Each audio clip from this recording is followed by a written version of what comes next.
سلام بچه، چطورید؟ خوش اومدید به این ویدیو که حالا اولین بار دارم ویدیو با صدای خودم میگیرم. خوش اومدید به این ویدیو. امروز اومدیم در مورد تخم‌سوزی کالاف صحبت بکنیم که دیگه کلا همه دارن از کالاف میرن دیگه. فکر کنم دوره کالاف یکم تموم شد، همه دارن از کالاف میرن. حالا میگم سر چیه، چون الان خودم 3-4 تا که نمیشه گفت 10-20 نفر بودن که رفتن، رفیقم بودن، دوستم بودن، آشنام بودن، رفتن. واقعا دیگه همه دارن میرن تو کالاف. حالا دلیلش هم بهتون میگم، شاید من برم، چون کالاف بهترین گیمیه که من حتی دارم ویدیو هم دربارش درست میکنم. بخاطر همون من شاید نرم، شاید هم باشم توش.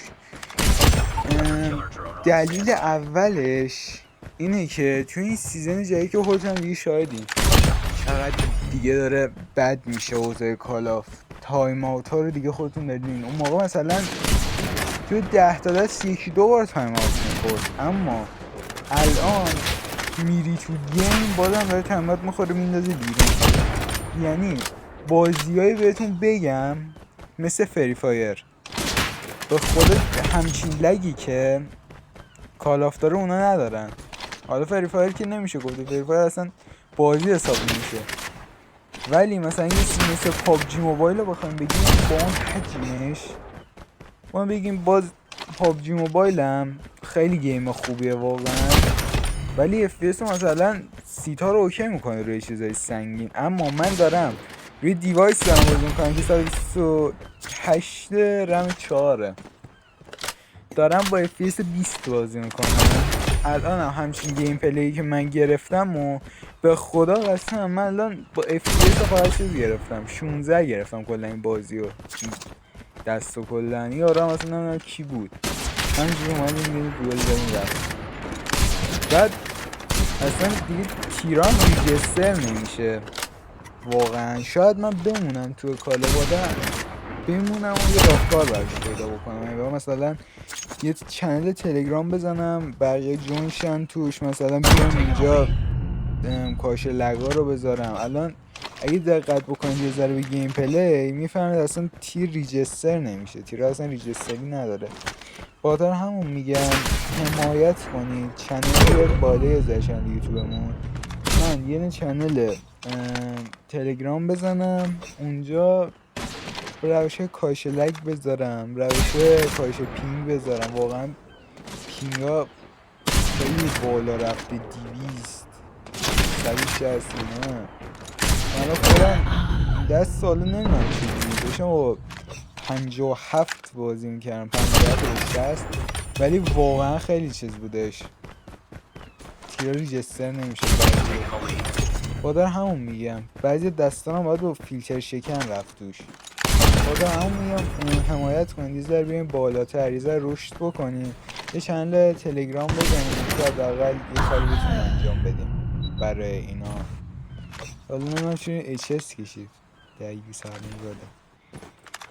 خب بچه، حالا ویدیو بعدی به احتمال زیاد همون گیم پلی باشه.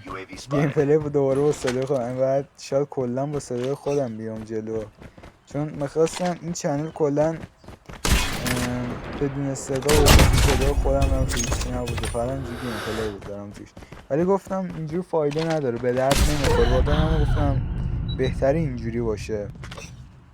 شاید ایرانی ها شیوه کار رو بیشتر دوستش باشه، ما یه هیت مثلا بعضی موقع میاد ولی باز حالا ما کاری نداریم، ما راه خودمون رو میریم، شاید به یه جایی برسیم، احتمال زیاد. بعد دیگه ویدیو بعدی اگه دوست دارید لایک کنید که کاش لگ میذارم 100%. کاش لگ هم احتمالا مثلا بعضی کشته باشن، ولی 100% میرم از خارجی ها برمیدارم که حداقل چیز نباشه، تکراری نباشه، چون میدونم اون چیزایی که من میخوام بذارم 100% همه گذاشتم، ولی من میخوام این چیزی پیدا بکنم که اصلا هیچ کس نداشته باشه اون کاش لگو. با داره همون دارم میگم حمایت کنید، بیایم بالای ذره افراد بیشتری این ویدیو مثلا افراد بیشتری کاهش لگا رو پیدا بکنن. بخاطر همون دارم میگم. الانم بخوام بگم گیمی که خیلی سبک باشه، نه مثل وارزون و کال آف دیوتی موبایل. صدام نمیدونم چه گرفتن صدام گرفت. مثلا یه بازی الان من بخوام بهتون بگم که مثل کال آف دیوتی موبایل باشه، هم مثل وارزون باشه، بلاد استریک راحت میتونی بازی کنی، ولی فیلتر شکن میخواد. مشکلم خیلی زیاد نداره. بازی که من کردم بلاد استریک و زیاد مثلا باگ و اینجور چیزا نداشتش. واقعا بازی حرفه‌ایه. هیچ بچه‌ها فعلا دیگه باید بریم. فعلا تا ویدیو بعدی لایک و ساب فراموش نشه، یه کامنت هم بذارید. فعلا خدا نگهدار.